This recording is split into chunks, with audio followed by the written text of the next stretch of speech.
think after this.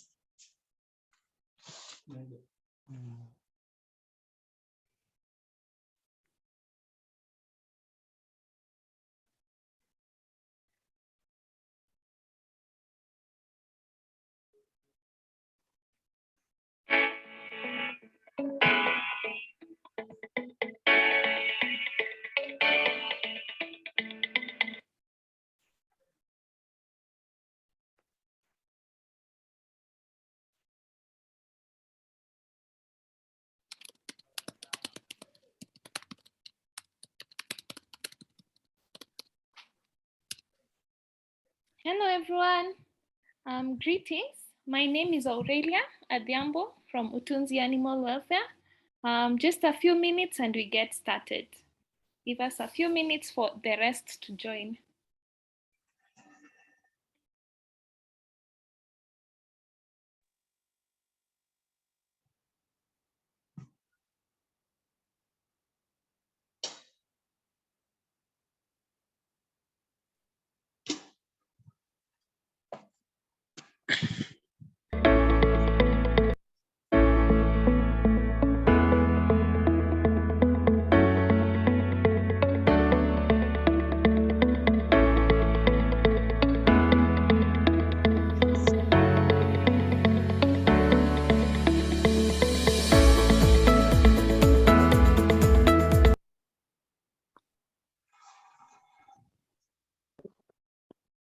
And the key goal is about maximization of growth of profits out of these animals rather than in their welfare.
Hello everyone. So at this, we have 18 participants now. So we'll just get started right away for the sake of time.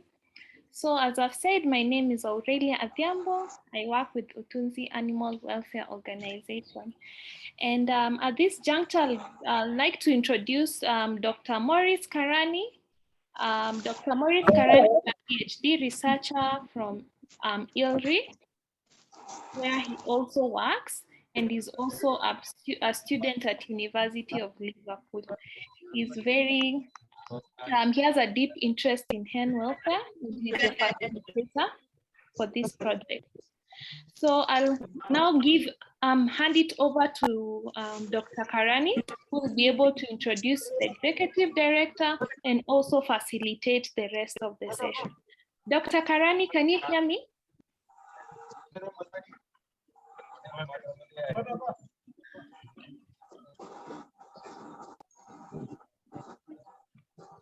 And I'd like to kindly request you to mute yourself if you're not speaking. Just mute yourself so that we can all have a good experience. Dr. Karani, can you hear me?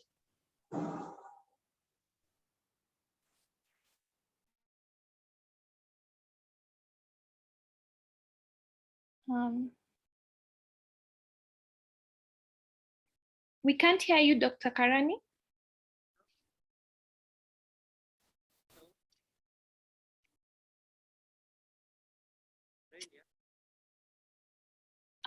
Yes, we can only hear you from afar, so perhaps you can move closer to your device.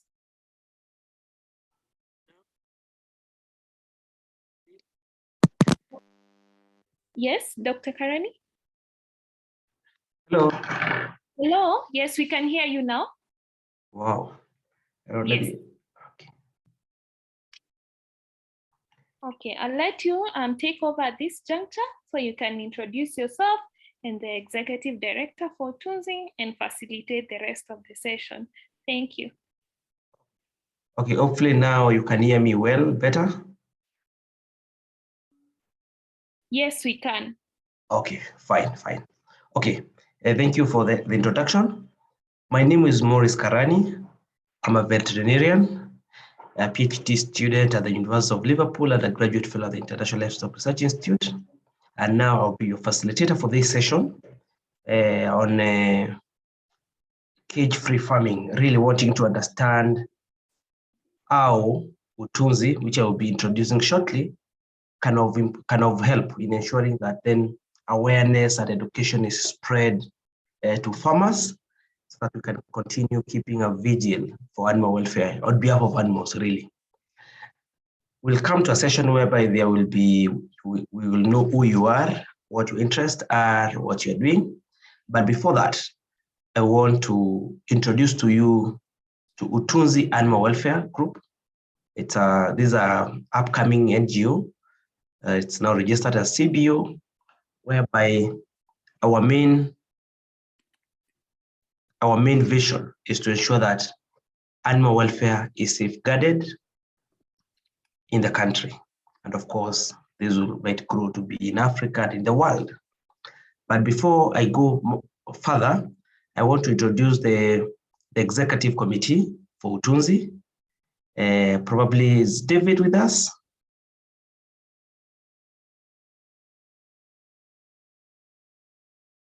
Yes, David is here. Okay, so David, please, welcome. And then you can introduce Charles and Aurelia again, and then you can open this meeting.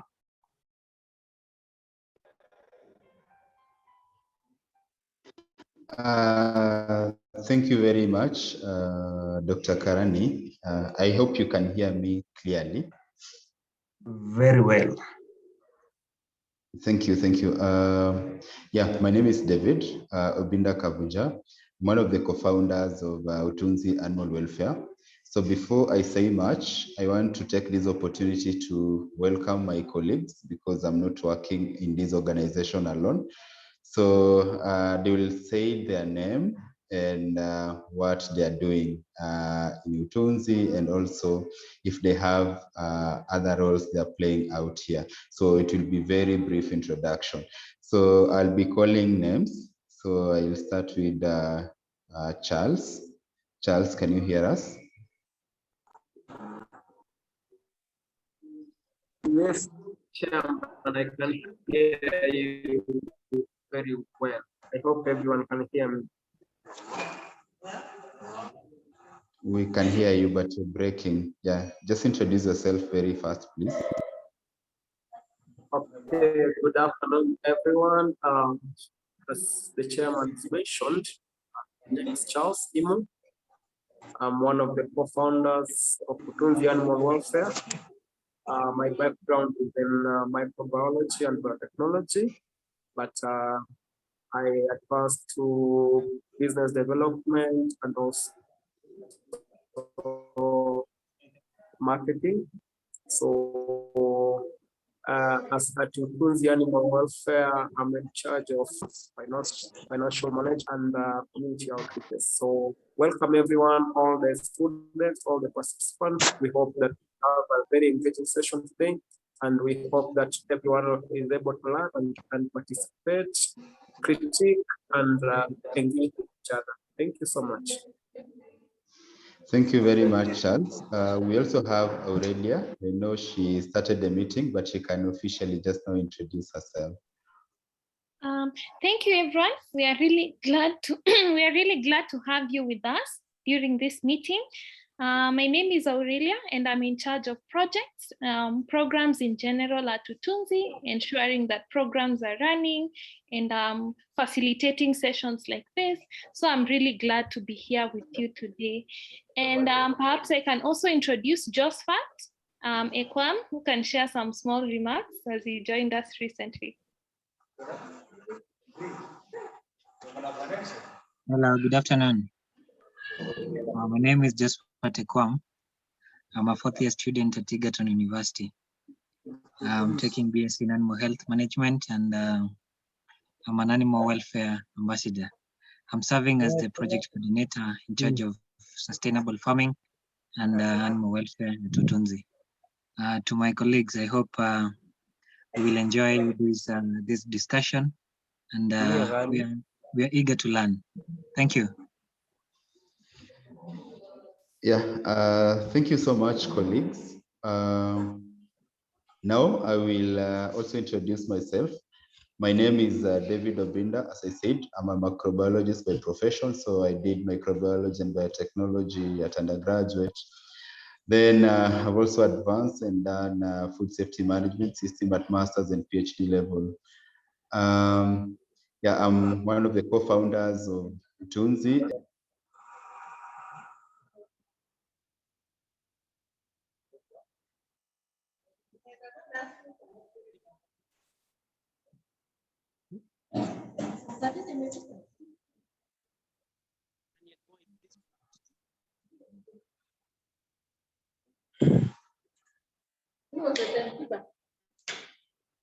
We have lost you, Mr. David.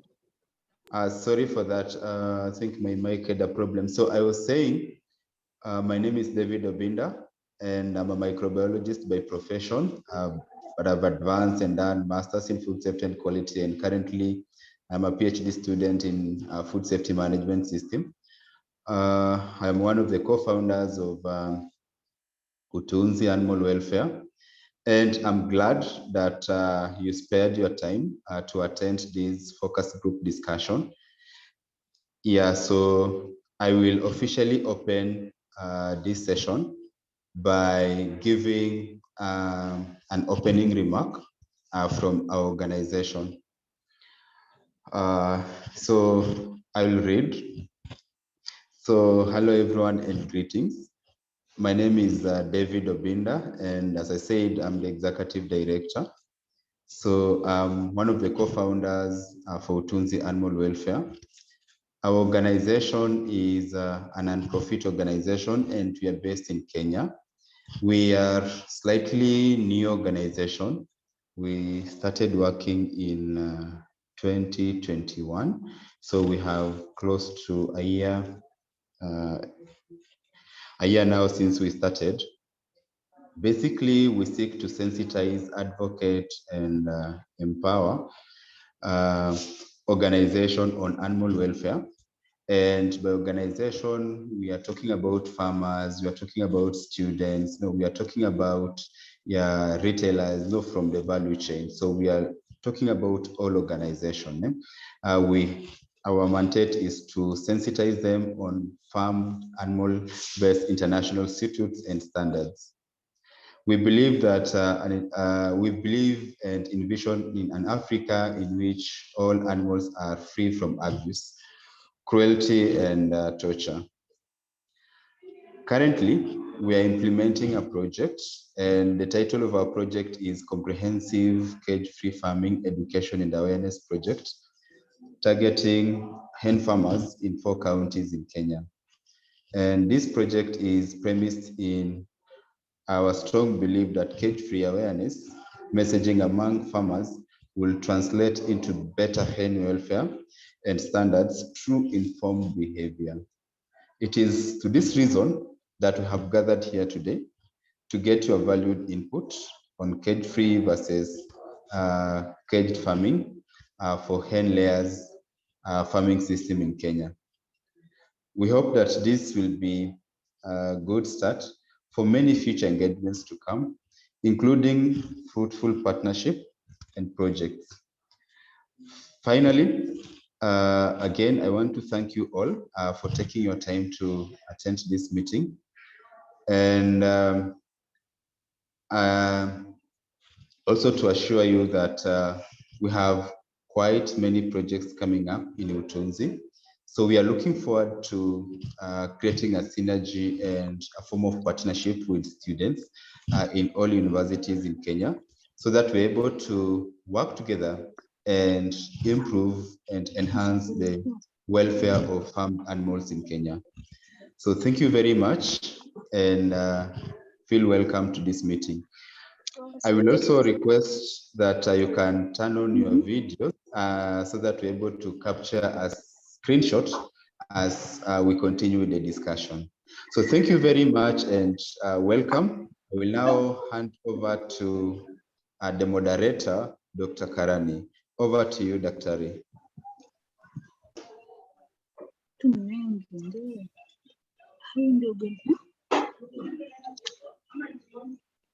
Dr. Karani, can you hear us?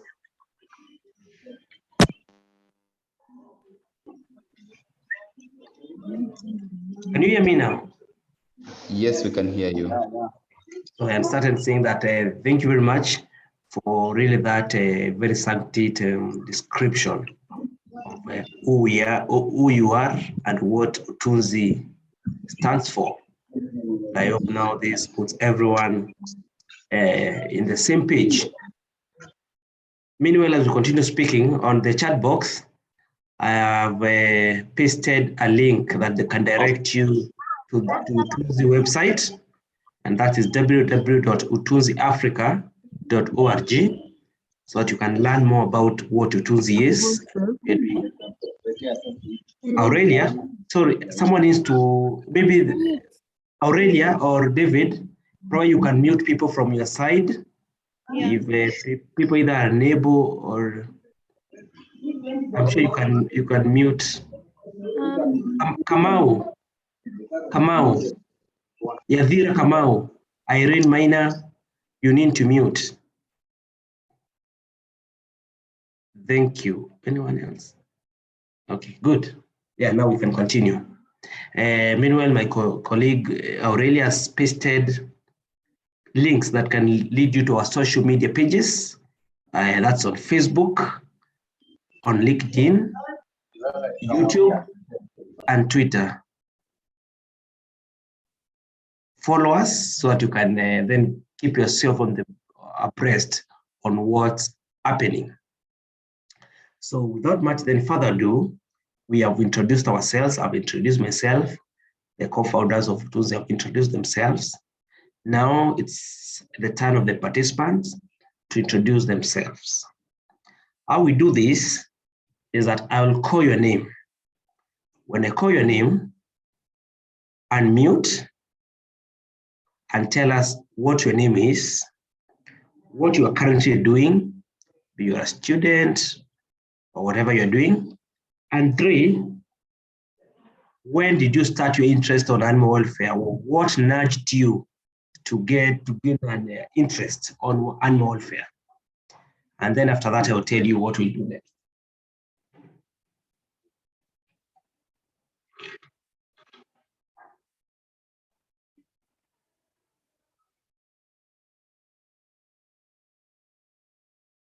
So I will then call the first person to introduce themselves according to my list is Collins Kipchirchir. So Collins Kipchirchir, if you will unmute yourself and introduce yourself. Okay, I'm Collins Kipchirchir, taking a Bachelor of Science in Animal Health Management at Egerton University. Could you please repeat the part about the interest? How or when did you develop interest in animal welfare? Interest in animal welfare? Quite a long time now, since I've been out there, I've seen how animals are being treated. So I developed interest in animal welfare. Okay, fine. Thank you very much, Kipchirchir. Kipchirchir is mainly from his lived history, growing up and seeing how animals are being mistreated. And then he thought, right, probably animals need to be taken care of. Thank you very much, Collins, and welcome to this meeting. We are looking forward to exchanging knowledge about this topic.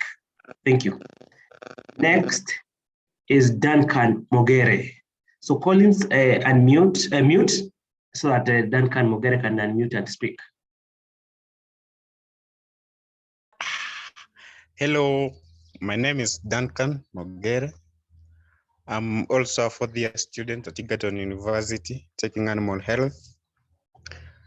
I can say I developed this interest in animal welfare when we were conducting some animal welfare campaigns with these KENDAT and FSK as students.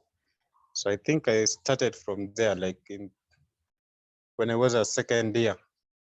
Yeah, those activities with especially the donkeys. So now with the Utunzi, I love this hen welfare advocacy. Thank you. Thank you, Duncan. Again, it's from your exposure. So probably it's those kind of seminars are quite helpful. Thank you, Duncan. Okay. Next is Daniel Moy. Daniel Moy.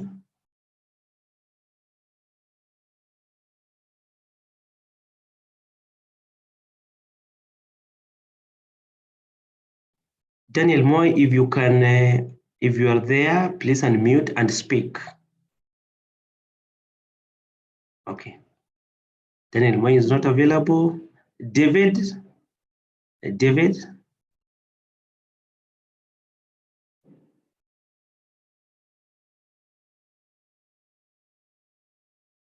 David is not there. Next, Doik Naibei. Doik Naibei. Yes, good evening, everybody. Good evening. My name is Doik Naibei, an animal health student in Egerton University for there. Actually, I developed the interest of animal welfare sometimes back when I was in primary. You know, I saw animals are very beneficial to humankind, but now humans, they have their way of living, like they have a court where they can go and put their claims there. But animals, despite the good things that they are bringing to us, there is no one to advocate for them. So I started developing that need to help these animals. Thank you. Thank you, Doik. I think that's quite powerful. So you are fighting on behalf of animals. That's great. Grace Wanjiro. Good afternoon. Good afternoon, Grace. I'm Grace Wanjiro. I'm pursuing a bachelor's degree in animal health management, that is at Egerton University. I am a fourth-year student. Well, my interest in animals is actually long-lived. I'd say it can be traced back away from home. We're farmers at home. People practice poultry farming. Actually, it's a common practice there. And so over time, I developed the interest on the betterment of animals, on how to improve their welfare and like the issues affecting them in terms of diseases and such like stuff.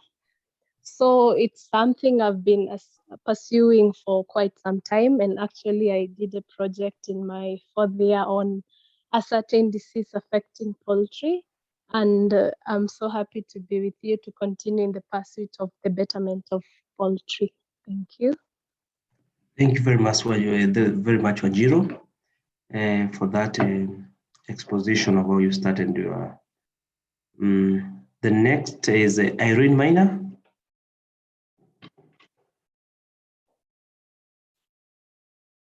Hello, everyone. My name is Irene Miner. I'm a student at Egerton University. I'm on my last final year. Well, my interest in animal welfare began way before I joined the campus, because there was a time there was massive death in Mararal. So there was one friend of mine who was pursuing a diploma in animal health, and she was like, "We are going to do postmortem to find out what is killing these animals." So I was curious, what is postmortem? And that drove me to really like to adventure in animals and get to know them and get to take care of them. Thank you. Thank you very much, Irene. That really started quite far. Next, Jospat Equal. Oh no, I think we already had from Jospat, but again, maybe as a student, you can also introduce yourself so that you can answer that question. Hello, everyone. My name is Jospat Ekwam. I'm a fourth-year student taking BSc in Animal Health Management. Well, My interest in animal welfare began way back when I was in class 6. That is when I was gifted a puppy by one of my sponsors. But my puppy died, and when I called the village veterinarian, when he came, he told me that my puppy had died of canine parvovirus. So I was curious enough to know what is canine parvovirus. That is way back in primary. So when I came to the university, in matters to do with animal welfare, I'll say that I have been participating in animal welfare campaigns. I've been organizing animal welfare campaigns, maybe in partnership with KENDAT, farming systems, and the county government. So that is basically what I've been doing in matters to do animal welfare in animal welfare. So with Utunzi, I'm really, really glad to expand my interest in animal welfare in the poultry industry. Thank you. Thank you very much, Jaspat, for that. Next, Julius Wambua. Hi everyone, my name is Julius Wambua. I'm pursuing a degree course in animal health at Egerton University. I'm a fourth-year student. Okay, my interest in animal welfare traces way back when I was a kid. I've interacted with so many animals from the beginning, from dogs to donkeys to goats to cows, everything to poultry. So bear in mind the 5 freedoms that individual farmers are supposed to follow to take care of the animals. I think when it comes to poultry and all the other animals included, when you follow these 5 freedoms, I think we'll not go against the animal welfare domains. So I think this is the best place, the best meeting to interact and share our various ideas on the industry. Thank you very much. Okay, thank you very much, Julius, and for touching on the cornerstone of really animal welfare, which is the universally agreed freedoms for animal welfare. Thank you. And after Julius, then quickly Kipchumba Edwin, followed by Mother Mwashigadi, so that you prepare. Hello everyone. I'm Kipchumba Edwin, a fourth year pursuing animal health at Egerton University. My interest in animal welfare started way back when I was a kid, when I was in primary school, because in my area, most people used to transport their goods from one point to another using donkeys. So I started this interest of advocating for animal welfare because, you know, most people, maybe they mistreat their animals, maybe donkeys, they overload them, they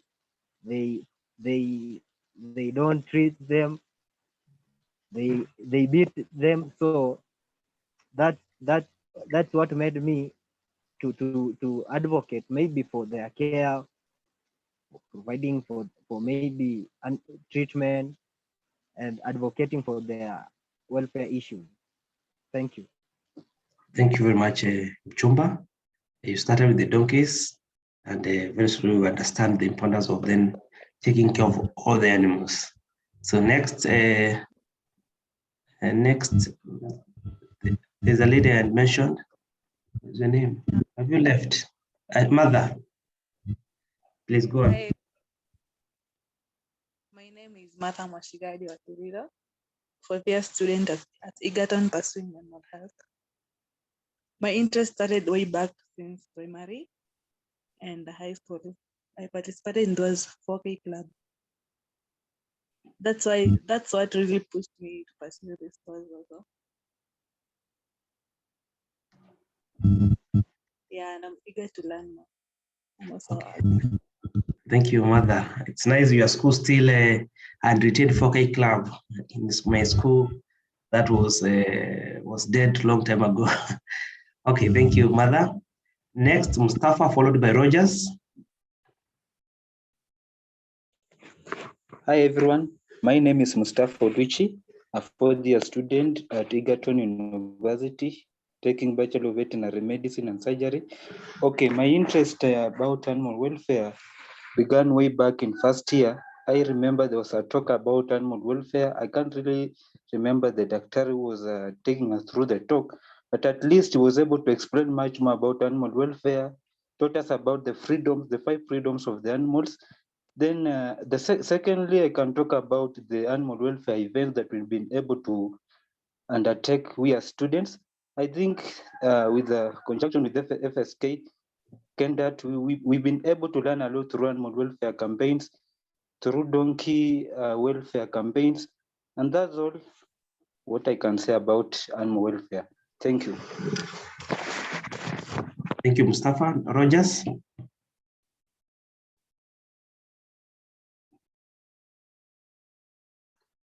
Rogers, are you there? If not, Saidimu Wilfred. Hello, everyone. I hope you can hear me. My name is Wilfred Saidimu. I'm a BSc Year 4 student at Egerton University. My interest in animal welfare began way back in my hometown when I was still young. Actually, in my hometown is in Njoro sub-county, and apparently back in Njoro, there's usually this habit of overloading donkeys, which I'm against. And from ever since I saw the people who are mishandling the donkeys and even the dogs at times, I usually feel bad about it. And that's why when I joined, even from way back there, I was advocating for the welfare of animals. When someone was beating up his donkey, I usually told them to keep off from doing that. And even in campus, I joined the donkey welfare group, and we've been doing rounds advocating for the welfare of animals. I support the freedoms of animals, and thank you for the welcome into this group. Okay, thank you. Okay. Thank you, Wilfred. And now, Saline and Sharon. Starting with Saline.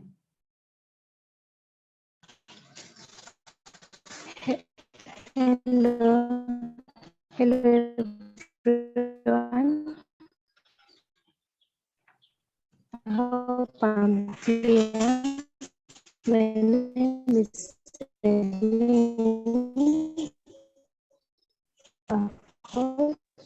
Salim, your internet is breaking. Yeah, Saline, I think your internet will. Pursuing BSc in animal health management, but currently I'm an intern. So my interest for animal Saline, sorry, we can. began with poultry. I remember that was way back.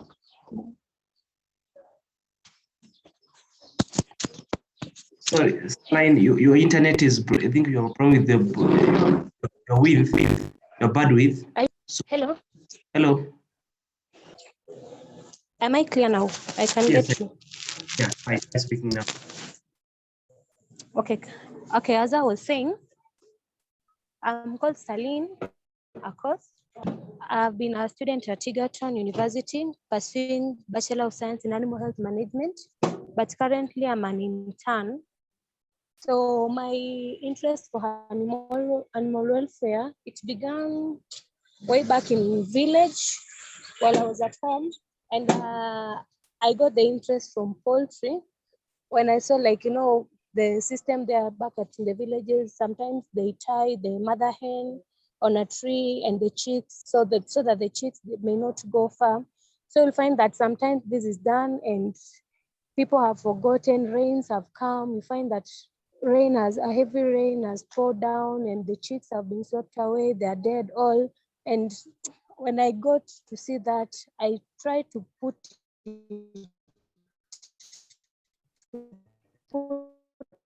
myself in that shoes, because these are to me that this was happening to me, that I should really care for the animals. Thank you. Okay. Thank you, Saline, for that story. It's quite funny. We don't do that where I come from. That's quite. And now, lastly, Sharon. Hello, I'm Sharon Bianca from Egerton University, pursuing animal health management. And my interest started back in 2018 when I got exposed to different poultry farms. That gave me the interest of starting my own poultry farm. And from seeing from other farms and my farm, I've seen the welfare of chicken, that is in poultry, being poorly managed, and also there are also good welfare. And some of the poor welfare mostly were from diseases. Thank you. Okay, thank you very much for your introduction. And I can see we are starting from a good page that we all know animal welfare is a good thing. And as a form of introduction, it's important that everyone knows that animal welfare is based on the 5 freedoms of animals. That is freedom from hunger and thirst, freedom from discomfort, freedom from pain, injury, and disease, freedom to express normal behavior, and freedom from fear and distress. If you look at those, the cornerstone of the animal freedom, then you realize that housing covers, directly covers 3 out of 5. And that's discomfort, for example, pain, injury, and disease, and ability to express normal behavior. And you can also argue that because the way food, fresh water, and diet, food is then given to the animals, probably the first freedom also fits on the housing. So when you talk of chicken, housing plays a big role in ensuring animal welfare for these kind of animals. Before I get to the gist of that matter, Aurelia, I want you to be ready to take a group photo as we start. And that should take at most 1 minute.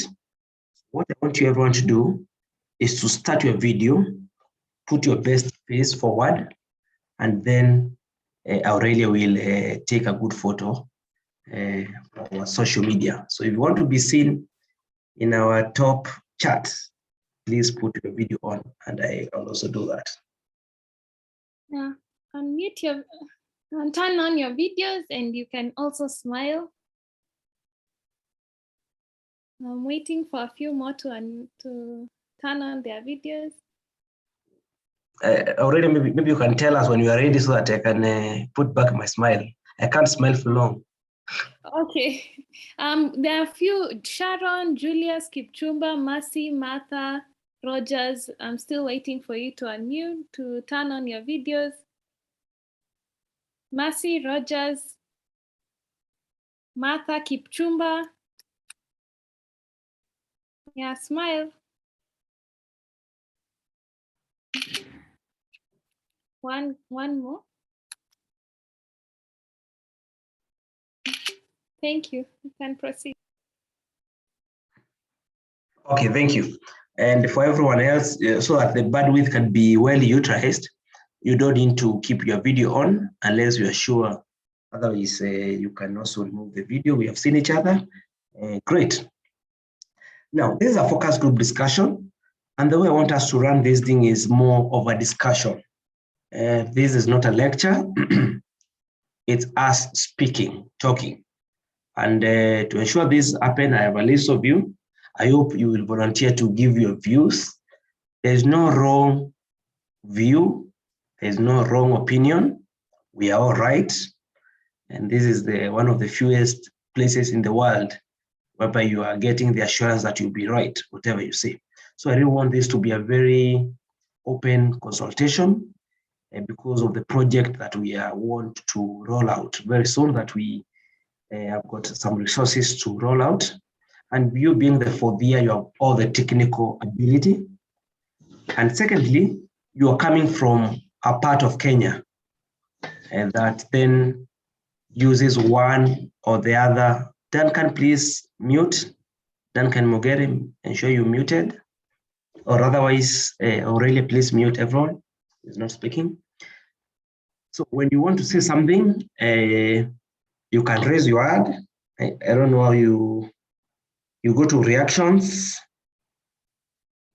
and there is an icon to raise your hand, then I will let you speak. When you speak, please be succinct, be short and concise. Usiweke story mingi. We want to, so that we give everyone a chance to contribute to this discussion. What I will be doing, I will be posing a question, not really a question, a discussion point, and then I will expect you to volunteer to give your views. Again, keep it concise. So, as a form of introduction, you know that hens are chickens or layer chicken. Those are chickens that are kept mainly for egg production. And there are three main ways of rearing those chicken.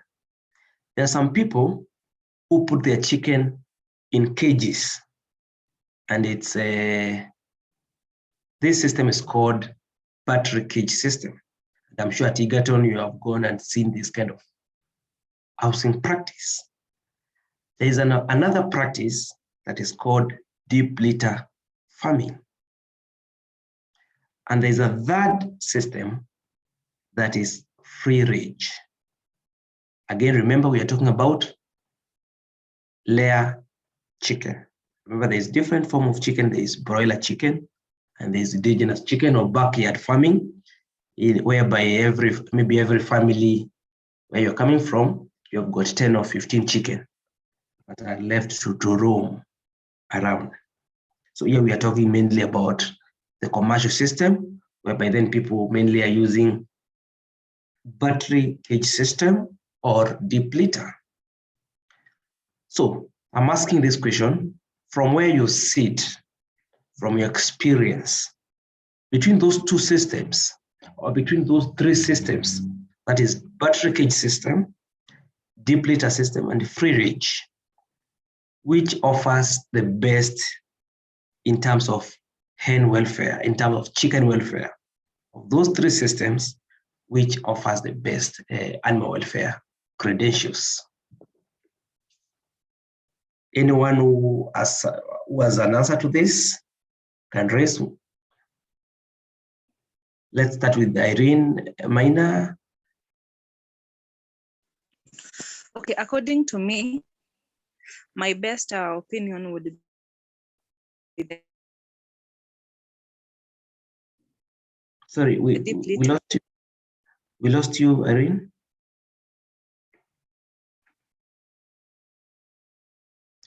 Sorry, Irene, we lost you completely. Although I hear your gist is that you sing deep litter? Yes. Why is that so? According to me, deep litter gives the chicken the allowance to move around. Yeah. It also gives them time to interact with each other. That is, if you have the males and the female, they can really interact and mate and probably do the grooming that most chicken will do to themselves. Some of them will try to fly, so it gives them allowance and tries to contain disease, not as the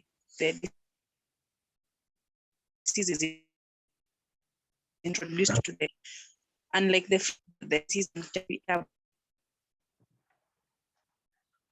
Thank you, Irene. I really like the note at which we are starting, but it's important to note that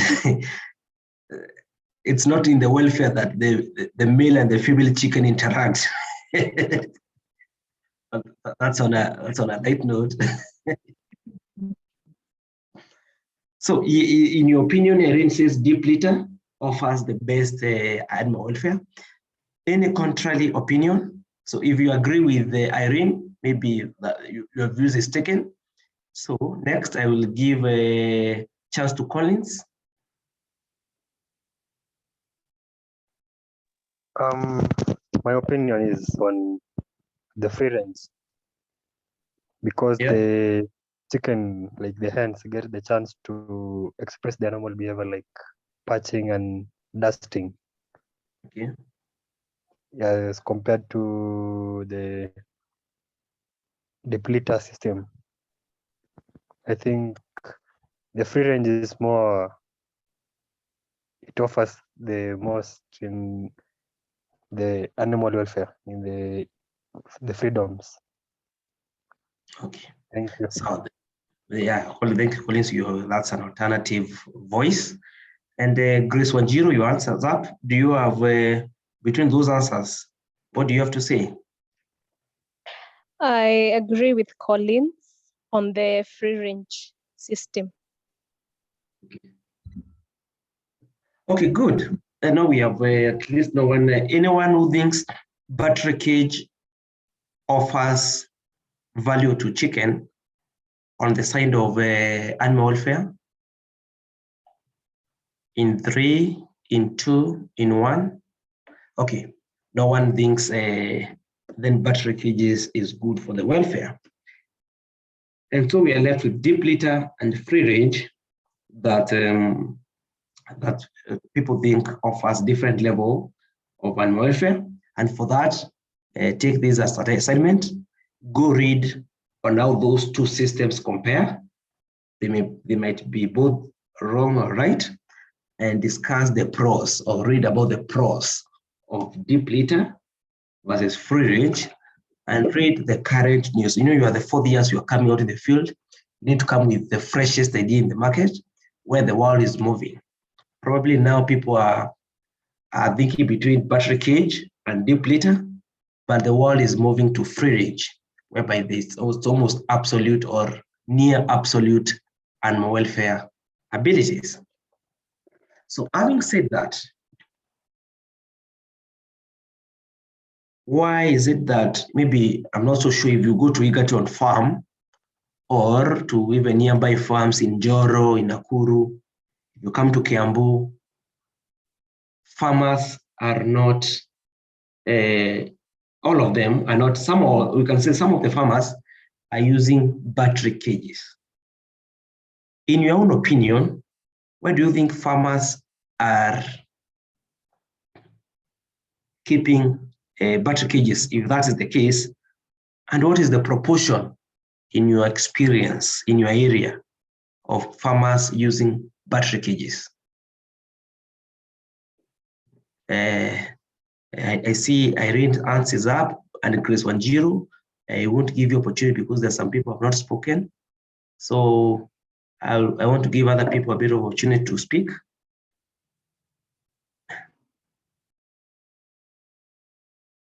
Okay, Saidimu Wilfred, why do you think there are battery cages then? Why do you think farmers are still keeping battery cages or are practicing battery cage farming? Okay, I think usually they practice battery cage farming because they want a lot of eggs to be produced. That's what they think. They want to feed the animals in their small cages, and then they produce the eggs automatically without them using a lot of energy. That's what I think. Yeah. Okay. So they are maximizing on production. That's your point. Yes. Okay. And so what do you think is the proportion of farmers keeping, or of commercial farmers? What is the proportion of farmers that are practicing a cage system? Maybe you can reference to a country you are very familiar with, either yours or the county where you are standing, where you have been for the last 4 years, maybe. Okay, I mean Nakuru County. Yeah. And in my view, here it's not very much. It's not so common in Nakuru County because it requires a lot of money also. So it's a bit expensive. Most of the people around, they usually do like free range. Yeah, mostly free range. Okay, free range. And In your estimation, and depleter. Yes. But in your estimation, what would be the percentage? And do you think this percentage is increasing or decreasing of the farmers keeping cages or using cages? I think it's increasing. It's increasing, yeah? Because the production, I think it's higher. Okay. Okay. Well, someone is sharing something on the screen. I don't know who's that. Is it me? No. Anyone with another opinion, maybe, or the experience from a county, or another opinion? Kipchumba Edwin, are you there? Yes, I'm here. What's your opinion on the topic we are discussing? Okay, according to me, since battery cages is an expensive way of rearing chicken, yeah. So most farmers Mm. these extensive methods like maybe free range, and also in free range you can see maybe the initial cost incurred may be minimal, unlike the battery cage system. Okay. That's my opinion. Okay. And in a country you come from, what do you think is the trend? Is the battery cage system on decline? Is it increasing or it's not changing? What's your opinion on that? From my county, which is Trans Nzoia County. Okay. The system of battery cage system Mm. declining because farmers are complaining because maybe chicken for the entire lifetime they spend most of their time in those cages. So you'll find maybe, for example, they develop some blisters. So maybe if a farmer was keeping maybe layer hen, so when he or she wants to sell his stock, you'll find that the price will reduce because the chicken has blisters on the breast. Okay. Thank you, Kipchumba. That's quite an important thing to note about the downsides of battery cage system. For those who are not very clear with battery cages, the chicken is confined on a space the size of A4, actually some less than that, and therefore they may develop those blisters on the keel, as Kipchumba is alluding to. Thank you very much. Julius Wambua, your answer is up.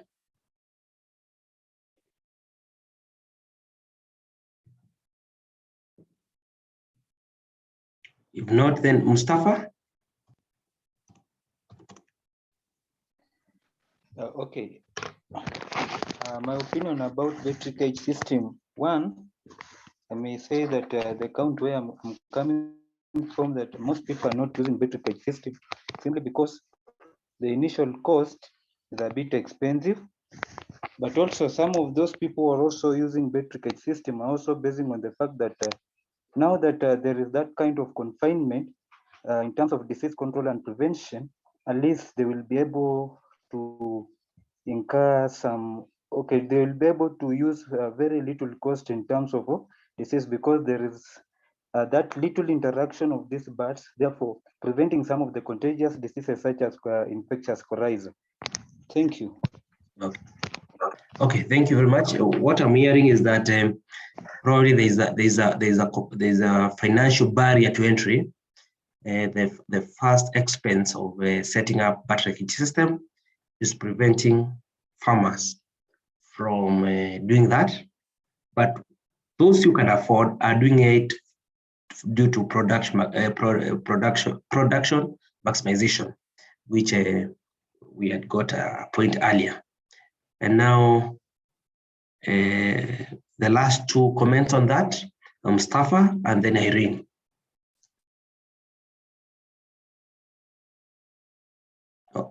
Mustafa, you just spoke, right? Okay, then let's hear from Irene Maina, then Doik Naibe. Okay, according to me, Yeah. back to cages, I have relatives in Kiambu, so I will be comparing this to Kiambu County. Most farmers in Kiambu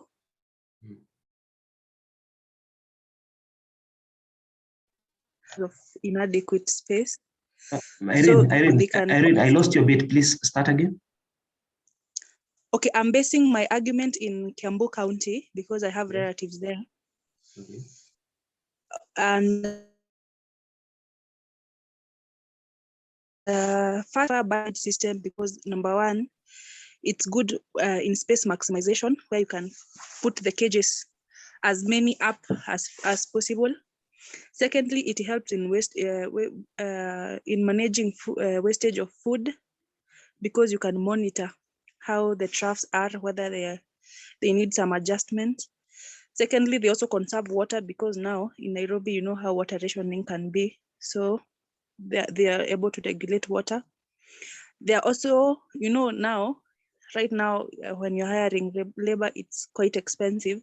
Therefore, in battery kit system, it's way easier to monitor the animal and the birds, that is. And they also need to maximize on the production. So entirely, in battery kit system, according to me, the most people, especially the teachers, during the time of COVID, opted to move to battery kit system in Kiambu, simply because now there was the lockdown, and so there was an increase in the number of birds that were kept in battery kit system. And also, however much cost was an issue, but then the returns were good in terms of the eggs and also disposing the animals when it's time to cull them down. So in some counties, probably where I come from in Nyandarua, it's not quite as much, but in Kiambu, it's increasing. Thank you. Okay, thank you very much, Irene. I think that's quite instructive. I'm thinking, why did you mention teachers? Why teachers? I found that quite interesting. Okay, well, my relatives are teachers, and their neighborhood, the estate they live in, they're teachers. So, you know, lockdown mostly affected people closing their jobs, especially teachers were affected kama sana. Okay, thank you very much. And again, it's very important you also brought the impact of COVID. People were not going to work. Those who could access maybe finances could be able to set up this kind of thing. So I think that's quite interesting. And thank you. I think you've mentioned a very key point about why farmers would go in and put up battery cage system because of space maximization. You can be able to ration or ensure there's no wastefulness of food and water. It also uses less labor. Well, they suppose that this uses less labor, and also due to production maximization, which all those are quite a good point.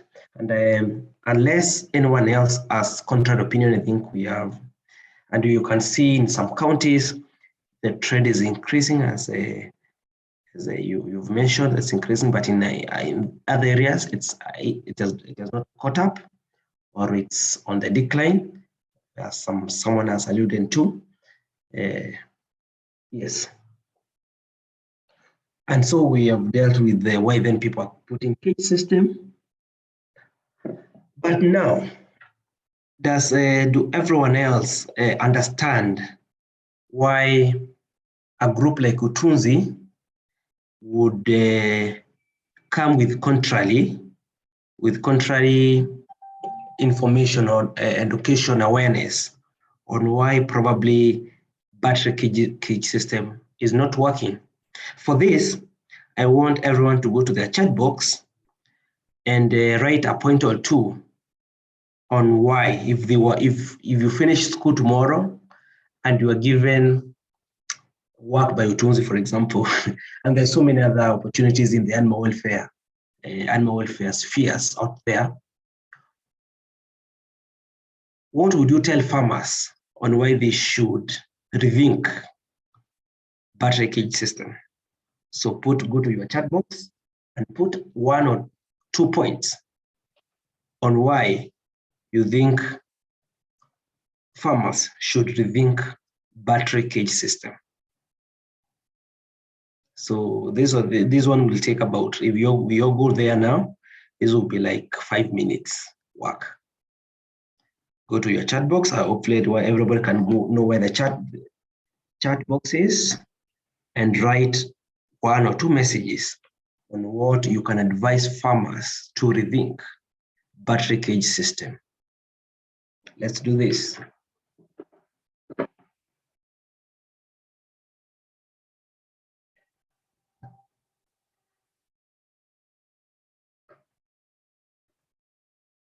I have a gift for the first comment, not to Aurelia.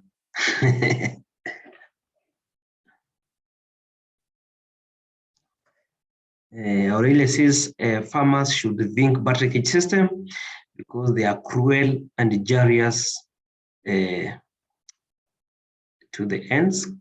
Collins Kipchilchil as a word from me. Farmers should think on the use of, because it's labor intensive and requires skilled labor in management of poultry. Okay.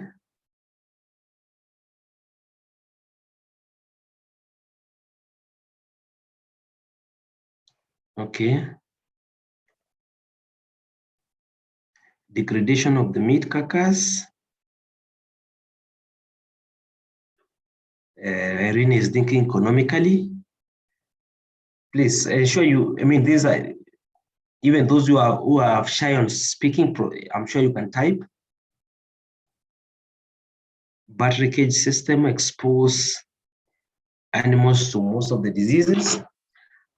Remember, you have been given this work, so you need to be as creative and persuasive as possible with your messaging. Remember, you have met a group of 10 farmers who are using cages, and you are a specialist. You need to prove to them, and you know they're experienced. You need to prove to them why they should think battery cage system, having invested heavily in buying those cages. For welfare, as the animals. Sharon is talking about the welfare. Remember, a farmer is a farmer. They are not specialists.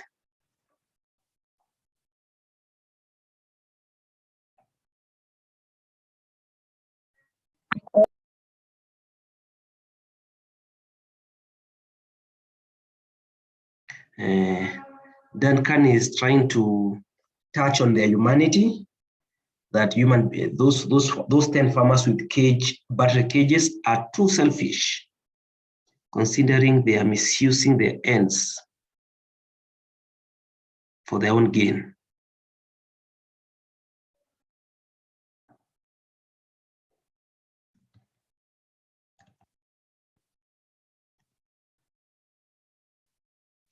Battery cages majorly geared on production maximization, not welfare. And I think so we agree that the bird gained too much weight, which interferes with the production, and there's no remedy of battery cage fatigue disease. Yes, because some farmers overstock. Remember this, the space where this hen for almost 2 years will live a miserable life. So I agree with the animal welfare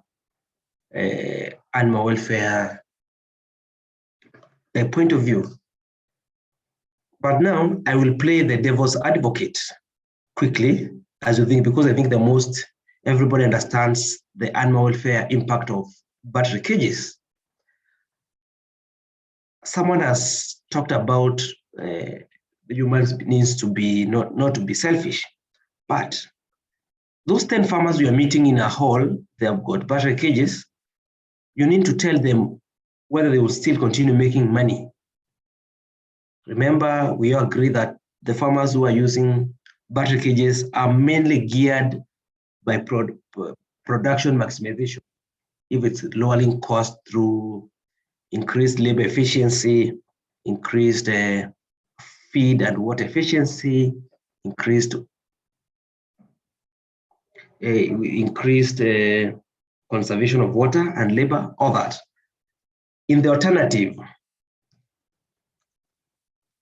how would those farmers then make money if they are not using battery cages? Because I think that's critical for farmers to understand.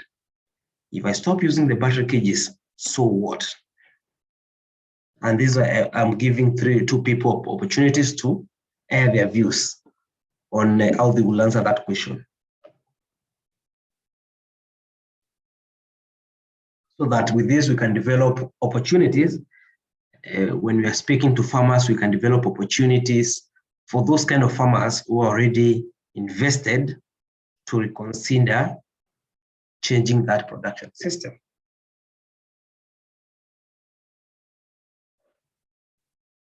So anyone who wants to give it a try, how you can convince me?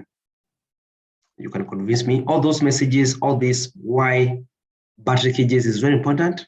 We are taking them, they're very nice, but I need to get this connection between a farmer who is geared on production maximization, and you are telling me to stop using my battery cages. How does that 2 points marry? Saline, you want to say something?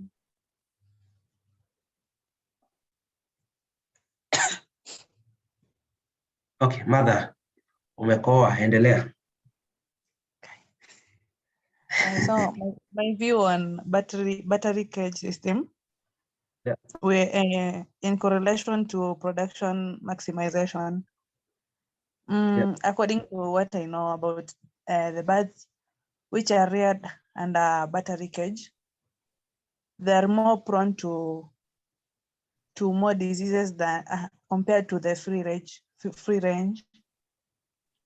Thus, farmers will use a lot of resources to take care of those birds, or when handling those infections. Okay. Compared to this. Okay. Compared to free range, yeah. Okay, thank you, mother. Any other opinion on how you can explain to these farmers? Okay, yeah, I think so. Mustafa? Okay, my view about that question is that what I'll tell those farmers is that if they can make use of, let's say, deep litter system, bearing in mind that deep litter system, when these birds are well provided with food, good medication, and each and everything that they require in terms of freedom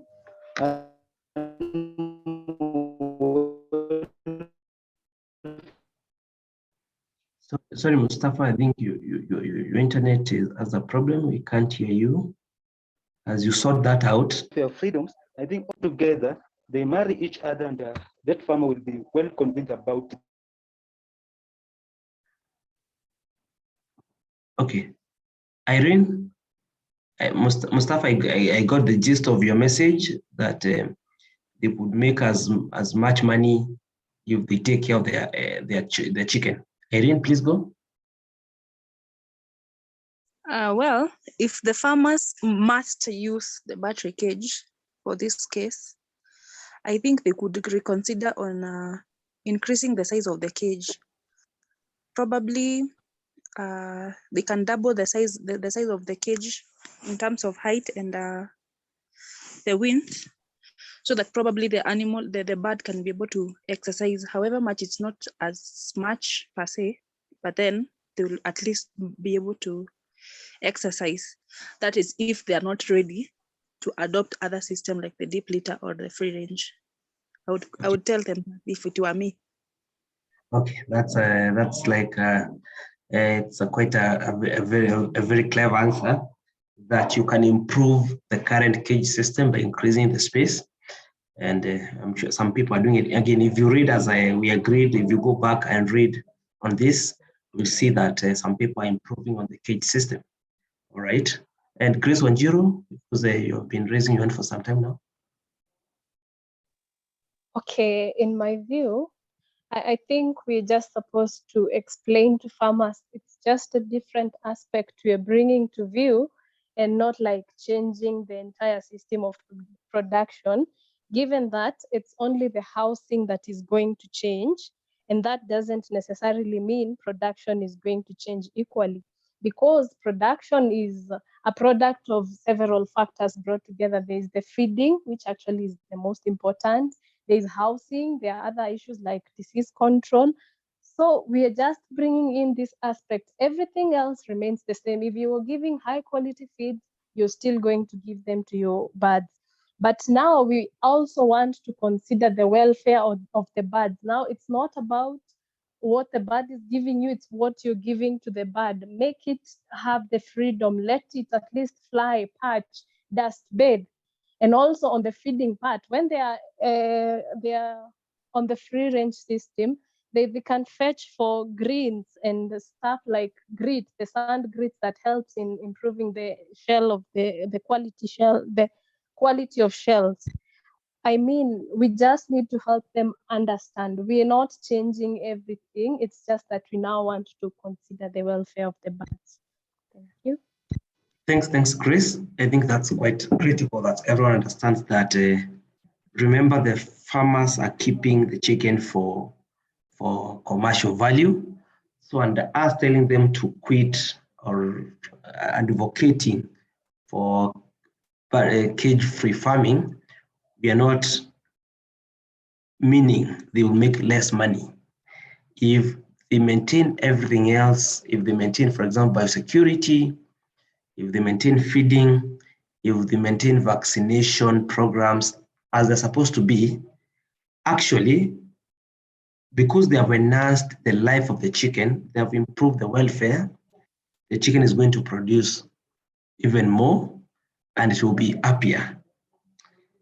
And so, yeah, having said that, and now we have taken you those messages, all the messages you have written here on why battery cages is bad, the birds cannot flap their feathers, the quality of the meat, some of them have talked about that, the metabolic diseases.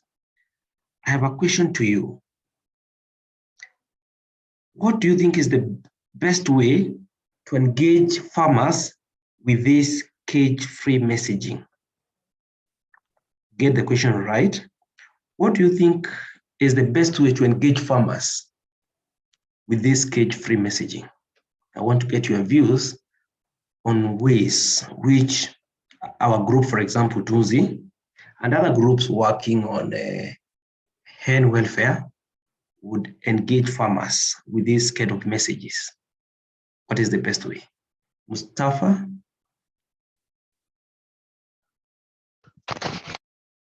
Okay, so for engaging farmers, one, I think is use of radios and televisions, so that one of the executive from Utunzi at least have that engagement through the discussion, one of the broadcasters, so that at least through that most of the target group will be the farmers, and those farmers will get the message, and at least they will have that opportunity to improve on the same. Okay, thank you, Mustafa. Mustafa is proposing radio and TV, maybe talk shows or advertisements to with those kind of messages. That's one way. I mean, next, Collins, I hope everyone is thinking on methods. You can just tell us your thoughts on ways that will be convenient, that this will be cost effective on reaching the farmers. Collins? My thought is on creation of seminars where farmers are called in meetings like barazas. Okay. Where the chiefs are the one calling barazas, and they happen to inform the farmers on the cons of use of battery cages. Come back again. The cons of what? Of using battery cage system. Oh, battery cages. Okay. Yeah. All right. That's the public barazas. Someone has written something. Erin Minor. You can also, if you can't speak, you can also type. The best way to engage the farmers with this kind of message, you can use media, barazas, gathering, and also random farm visits in region where chicken production is majorly done. That's a good point, and we are coming to that question right away. Random farm visits is quite innovative, novel. I've not thought about this. And barazas and gatherings. Any other way that you feel we could package those messages that you are proposing? You can package them, but we need to know what are your thoughts on the best model to package this message and also to deliver to farmers to have maximum impact. Is there anyone who has not said anything today? What's that? Masi Nyawera, are you there?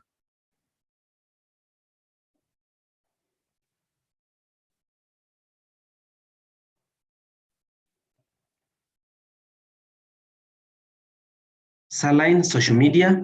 I mean, that's why we are hopefully everyone has followed us on different social media where you are, whether Facebook, Twitter, follow, because it's in those medias we are continuously telling people what we are doing. Yes, I have an opinion. For example, I was on an attachment at my sub-county, that is an Aldai. And at the office, there's these farmers groups, like each region has a group of farmers. So I think that can also be a method of reaching them. Like you target groups at counties or at sub-counties level. Then, for example, you can come to a farm that does free range or does this deep litter and show them how happy it are. Thank you. Okay. Oh, that's quite innovative. And Irene Miner is talking about giving out flyers and also restaurants where chicken are consumed. Very interesting. Irene, if you can put your mic on, why do you think it's important that we give flyers at restaurants where chicken are consumed?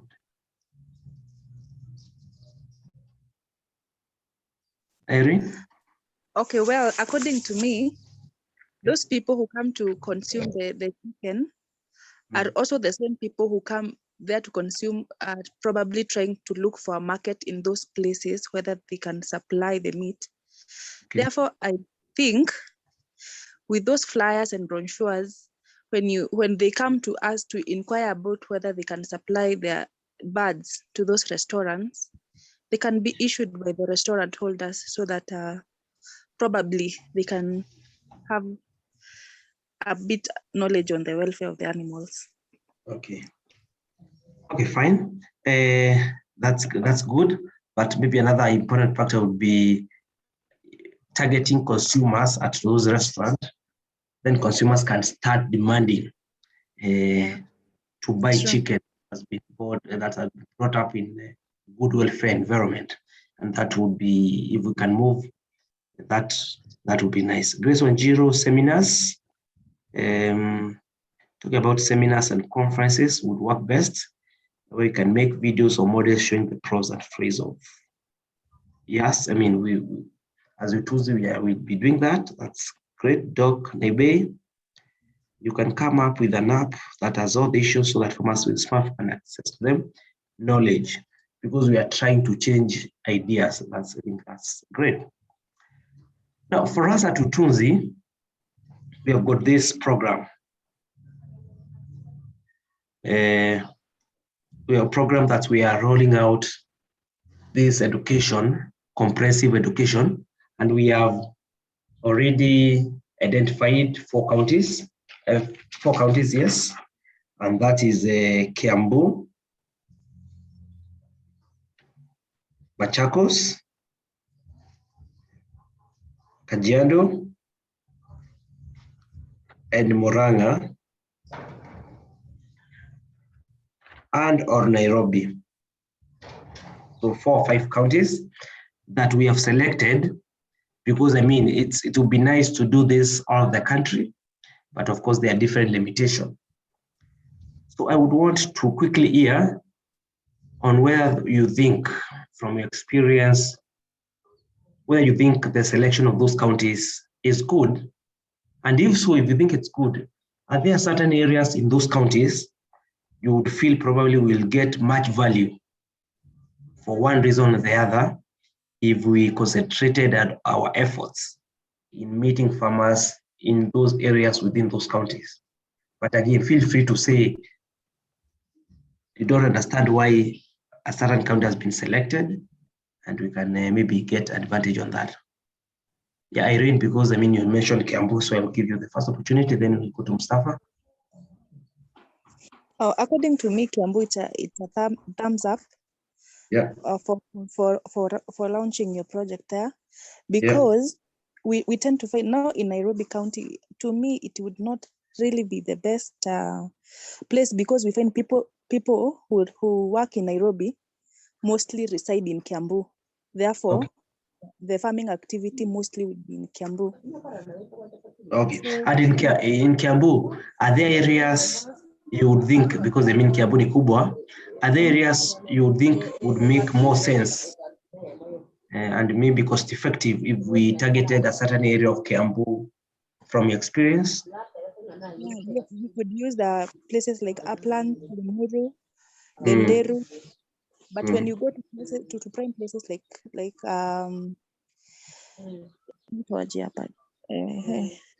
nimesahau, ukielekea town hapo residential area, sidhani watakubali as much as you go to mashamba hivi. Yes. So you are talking, we concentrate on more the agricultural side of Kiambu County. Yes. All right. So then let's hear from Mustafa if you have maybe views on any other county on our selection of counties. Or Mustafa, your ad is hapa maini ya kitambo. Thank you so much. On my view, I think I will prefer Nairobi. Yeah. Being that Nairobi is a capital city, meaning that most of the people, it does have most of the consumers as compared to the 4 counties. But then if there is any other opportunity of adding one more county, I think Western, one of the counties could do better off, because we understand Luya as a community love kuku. Thank you. And if you were to give opportunity, which county would you select in Western Kenya? In Western Kenya, I will select Kakamega County. Okay, sawa. Grace Wanjiru? Okay, for me, I think Kiambu is ideal. That is where I come from. Okay, that doesn't mean it's where I actually conducted my project. I previously mentioned I was conducting a research project on a certain disease in poultry. And so I was able to actually interact with quite a number of farmers.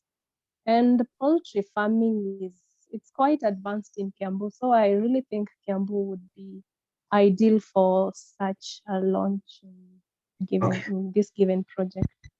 Yeah, so I think if what I had said is that we are doing this thing in 4 counties. So Kiambu is different, one of them, and of course Kiambu seems to be a logical sense. Another county we have selected is Machakos, Kajiado, and Murang'a.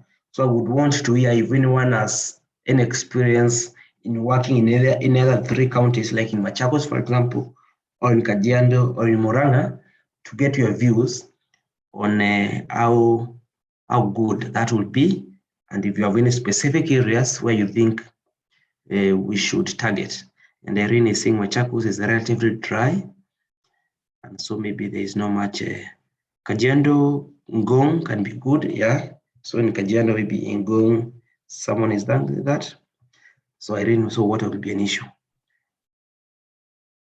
Anyone with experience with Murang'a? What area specifically in Murang'a maybe we could target? Or you can say Murang'a you don't think is a good choice, probably.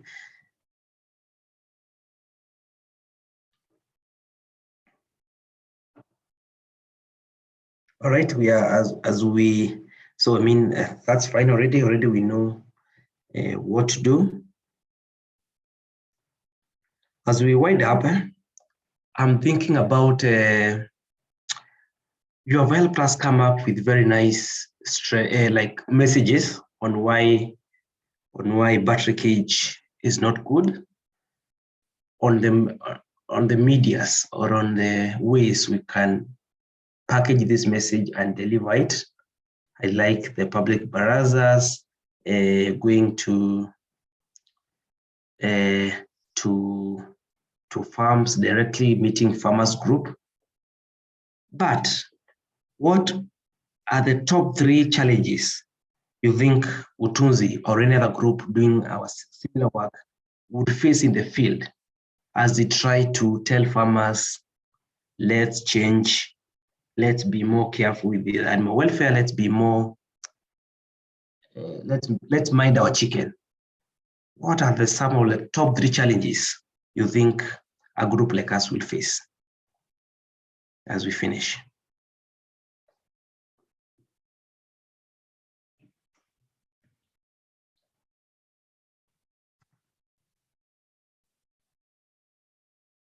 Someone else, Irene, your answer is up. Mustafa, I will put you as a backup, but I want to give other people opportunities. Sarah Kirigui. Language barrier. Okay, I had not thought about that. Sarah Kirigui, if you can hear me. Rogers. What are some of the challenges you think we'll face in the field?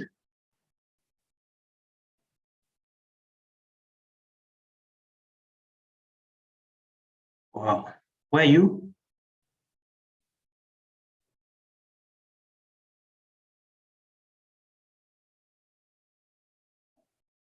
Okay, next, convincing the farmers to the point that they agree is a problem. They will show that they know more. So really convincing farmers, I think there will be an issue in convincing someone to dismiss a project we invested 2 million in. I get that. Yeah, Duncan. And again, you can also type. I was to say that. Okay. Convincing farmers, yeah, that I second that. That is that will be really hard. Okay. Any other challenge? Probably the language barrier, and we can surmount by getting local speakers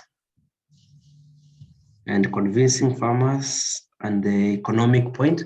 So probably we are saying that we need to show the economic value, or rather prove that they won't be missing out economically by shifting, but rather they will maybe either remain at the same point economically and ensure then they are taking care of the animal welfare, which actually did the law mandates them to do.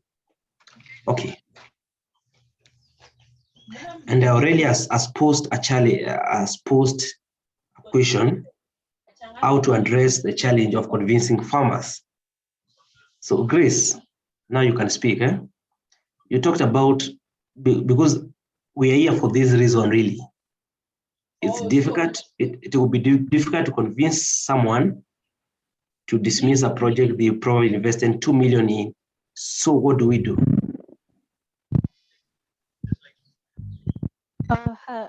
I think what may be, of course, it makes a lot of sense. We are sure to receive some resistance.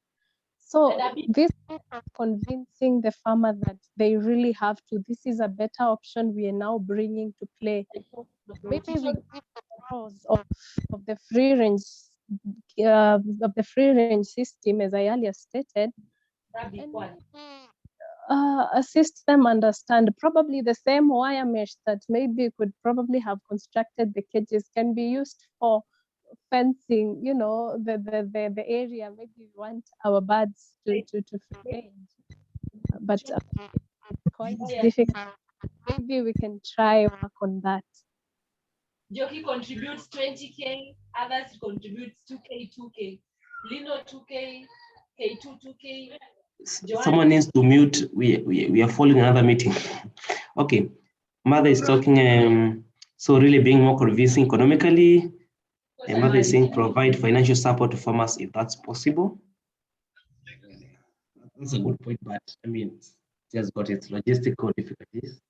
Irene Minor, you answer the two questions: the greatest challenge and how to surmount it. Okay, well, according to me, I have various points.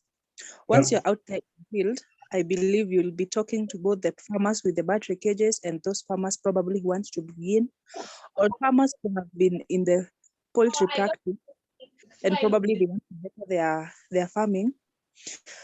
For those who are in the battery system, first and foremost, the thing that will give you a challenge is how to economize on the space, because battery, well, they conserve the space, but other methods, the space will be a challenge. Also, the community acceptance, especially in counties where, well, I don't know about Murang'a or Machakos and how they do their farming there, but I believe community acceptance to take that as an economic activity challenge, and probably they will want to see demo farms. That if you have the resources to set up demonstration farms, so that the farmer can have the confidence and belief to see that if this demonstration farm is working, then my farm it will work. Okay. For those who have not started and want to start, the challenge will be how to set up the right manner, the issues about the market of the animal and the products. Well, the market is not very elaborate and the prices. You also have issues about the vaccine and the veterinary services, because sometimes you get the outbreaks of disease and the farmer panic because they don't know what to do. Probably, especially for a farmer who has been struck by a disease,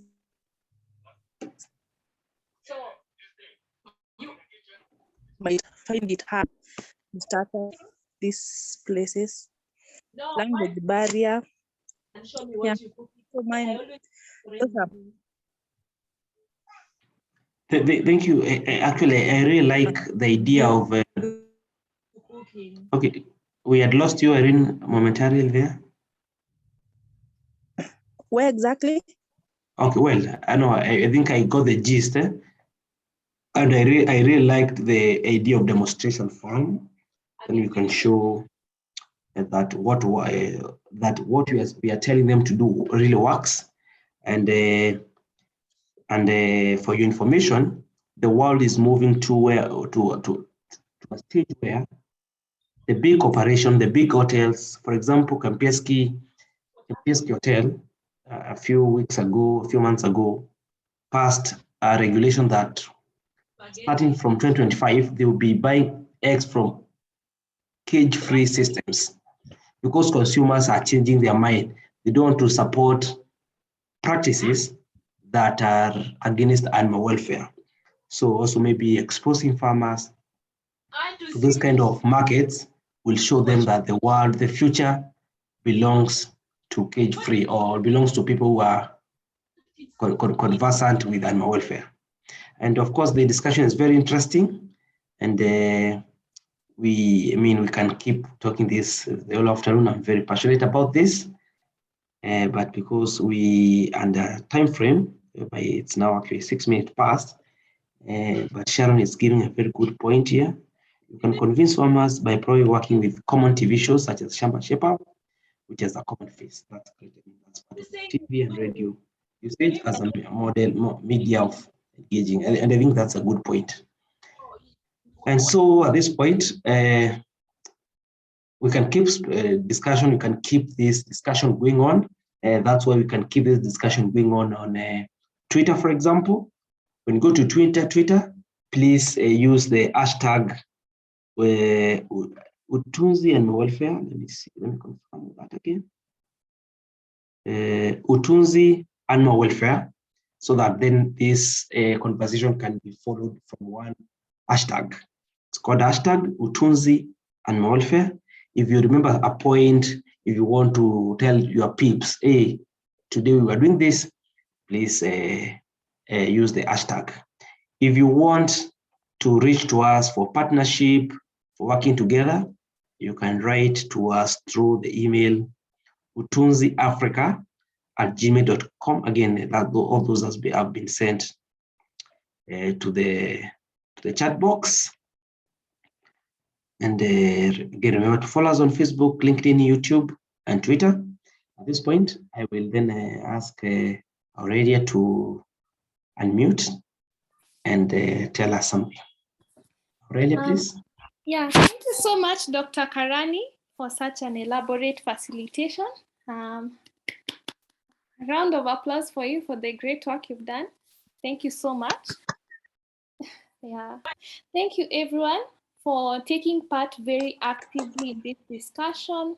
And as many of you said at the beginning of the meeting, having this discussion will help the animal welfare discourse, the hen welfare discourse in Kenya, as we try to see how best we can improve the welfare of laying hens, many of whom are trapped in battery cages. So all your input is very important, and we'll use it as we work. And then, as Dr. Karani has mentioned, we'll be going to the field. So we'll be going to 4 different counties, that is Kiambu, Nairobi, Kajiado, and Murang'a counties. Would like to put it out there to you that perhaps if you're from those counties, or you are perhaps maybe during the course of July, August, September, October, will be in those counties and would like to join us in the field, perhaps this will also help you in the course of your schoolwork as you learn. You can just send us an email at utunziafrica@gmail.com, and we'll be able to include you as you go out to the field, so that you may also have a field learning opportunity as we talk to the farmers, as we engage them. And this would also be a great opportunity for you. So feel welcome to reach out to us at utunziafrica@gmail.com, or you can reach out to David, the Executive Director, at dkavunja@gmail.com. Also at Utunzi, we are rapidly growing, and we look forward to a lot of future partnerships with you. This has been a very great start for us. So we hope and we anticipate that in the near future and even time to come, we'll be working closely with you, perhaps in projects in Nakuru, targeting animal welfare, not just on hens, but on all farm animals. So we'd like to keep the partnership open. We'd like to keep engaging you. If you have interesting ideas, if you know best ways, and if you just like to talk, feel welcome to reach out to us, and we'll be able to engage with you. So with that, I'll give it to David, the Executive Director, perhaps to close this meeting and share his final remarks. David.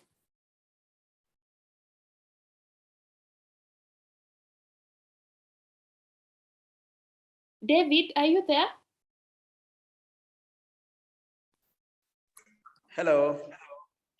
Yes, I'm maybe here. just before David comes in, as we wait for him to, yes, as we wait for him to come and close on it.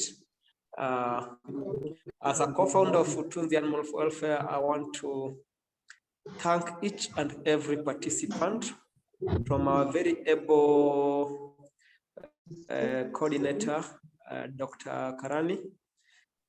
He has a wealth of experience, which I'm sure even you as students will want to pick on it when you start doing your master's projects or when you want to pursue different careers. And also the students fraternity from EQUAM, who was coordinated from the other side, to each and everyone. I can't mention all of you individually. Just want to say thank you for your active participation. The Q&A has been very informative, and we hope that we'll work again together in future in other projects besides this. And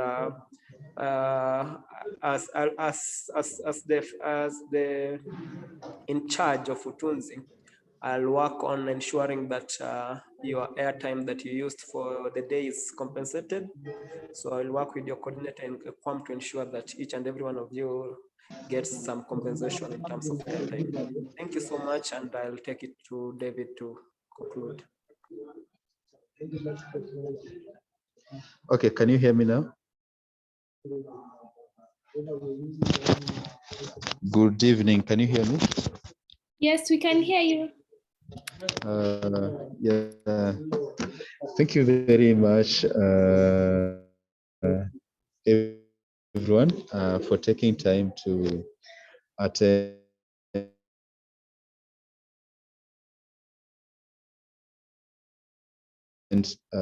today's focus group discussion.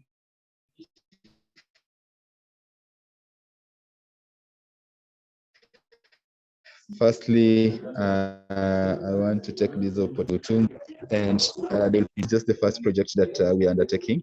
Many more projects are coming, so we are looking forward to engaging you.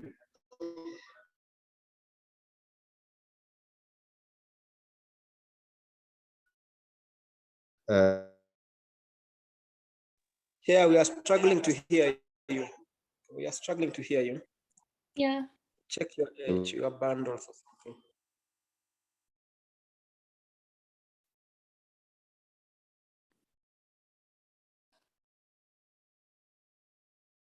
Going to be out here, and you may. Hello. Can you hear David, me? we can't hear you. We can't hear you at all.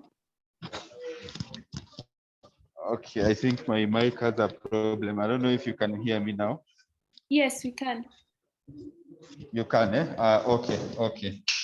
Yeah, so I was saying, firstly, we really take this opportunity to thank you very much. Okay, let's give him 2 minutes. If we are still unable to reach him, Aurelia will end the meeting.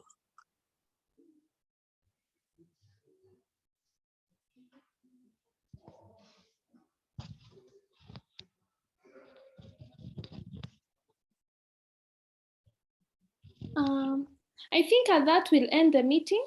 So we'll coordinate with Josephat to ensure you're reimbursed for the airtime today. So thank you so much, and see you next time. Bye. Bye.